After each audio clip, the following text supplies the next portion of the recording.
Yo tout le monde! On a bien été gâtés niveau film ces derniers temps, et ça ne s'arrête toujours pas. Mais qu'en est-il des jeux? Injustice, une histoire nouvelle et originelle sortie en 2014, nous met en scène le combat entre les super-héros de DC. Mais avant d'être une bande dessinée, Injustice est avant tout un jeu vidéo sorti en 2013, développé par NetherRealm Studios, où les joueurs peuvent incarner leur héros et vilain préféré. Et derrière cette bataille sans pitié se cache un scénario très malheureux. Dans un univers parallèle, Joker a trompé Superman, forçant ce dernier à tuer sa bien-aimée Lois, enceinte de leur enfant, puis a explosé une bombe détruisant la ville de Metropolis. Peu de temps après, Batman interroge Joker dans un poste de police à Gotham, mais c'est là qu'arrive Superman, et envahi par sa colère, il tue le clown maléfique. En perdant Lois, Superman devient méchant et instaure alors une dictature sur toute la Terre, s'autoproclamant chancelier suprême. Et depuis, durant 5 longues années, les résistants de Batman font face au régime de Superman. C'est sur ce fond sombre et triste que se déroule le jeu. Les personnages ont chacun leur double, ce qui nous amène à voir une différence bien marquée entre le mal et le bien. Quant au choix de ces personnages, il est très varié, autant de gentils que de vilains, plus ou moins connus. Bref, un jeu de combat dans le monde de DC Comics, que demander de mieux? Une suite bien sûr, personne ne l'attendait. NetherRealm annonce Injustice 2 avec un trailer plus que splendide. Ce studio devrait faire des films, tellement l'ambiance et le niveau esthétique du trailer nous emportent en pleine confrontation. Chaque combat vous définit, tel est le slogan du jeu. Apparemment, cette fois-ci, il n'est plus question d'équipe. C'est chacun pour soi et que le plus fort gagne. Dans le trailer, les personnages se retrouvent dans une espèce de labyrinthe souterrain, comme s'ils étaient des gladiateurs combattant dans le Colisée. Ils se cachent dans l'obscurité pour porter un coup de grâce à leurs ennemis et survivre. Le narrateur n'est personne d'autre que Batman. Le trailer débute par l'interface numérique de son casque.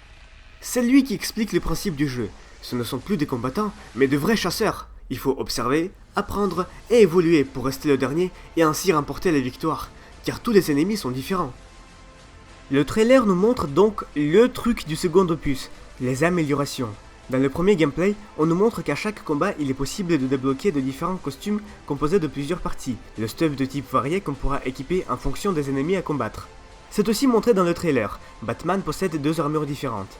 Et vu comment Flash défonce le Kryptonien grâce à son évolution, comment Batman arrive à éviter le tranchant du trident d'Aquaman, et juste vu la badassitude de tous ces nouveaux équipements, on ne pourra pas s'en passer de ces améliorations. Le jeu sera sûrement très inspiré du dernier Mortal Kombat, un autre bijou de NetherRealm. La liste des personnages quant à elle sera plus grande. On aura le plaisir de voir de nouvelles têtes comme Supergirl, Atrocious ou encore Grodd. Il ne reste plus qu'à savoir quelle puissance titanesque les force donc à combattre l'un contre l'autre. Et bah, tout simplement le sadisme des joueurs. Bon, on attend du lourd côté d'ici, mais Marvel eux aussi nous prépare une surprise. Un nouveau jeu pour notre fidèle serviteur Spider-Man. Franchement, des jeux Spider-Man, déjà qu'ils ne sont pas nombreux, des bons, il y en a pas masse. Les meilleurs pour moi restent le tout premier Spider-Man en 3D sorti en 2000 et le Web of Shadows. Insomniac Games, créateur de Ratchet & Clank, développe leur premier jeu sous licence.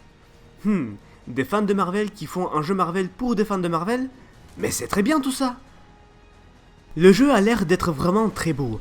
Un gameplay vif, un monde interactif et un style de combat basé sur des combos rapides et l'utilisation de la toile.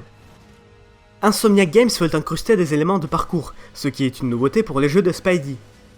Pas de méchant principal en vue, à part un petit clin d'œil sur Osborn et de gars portant de masques de gobelins peut-être. Mais l'attention est surtout portée sur Spider-Man. Et là, encore une fois, je reste très perplexe. À l'œil nu, on peut remarquer que globalement, le costume sort tout droit de Captain America Civil War. Il suffit de regarder ce masque pour comprendre. Et puis, il y a cette grosse emblème d'araignée blanche. Elle me paraît familière, car derrière, elle ressemble pas mal à celle du costume de la trilogie de Raimi. Mettez-la en blanc, ok, mais pourquoi aussi grosse? Pourquoi ne pas reprendre la bonne idée de Civil War avec la petite araignée? Après, je pense qu'il nous faudra juste s'habituer au changement. Globalement, ça reste correct. Par contre, tout ce blanc là sur les mains, il n'a rien à faire ici.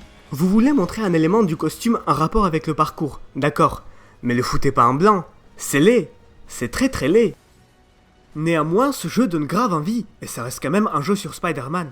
Certains passent des heures dans GTA à tirer partout et à faire des courses. Moi je peux passer très longtemps juste à voler sur la toile. Tout comme Injustice 2, ce sera une exclusivité PS4, donc vous savez ce qu'il vous reste à faire. Exactement. Attendre un an ou deux le temps que le jeu sort sur PC.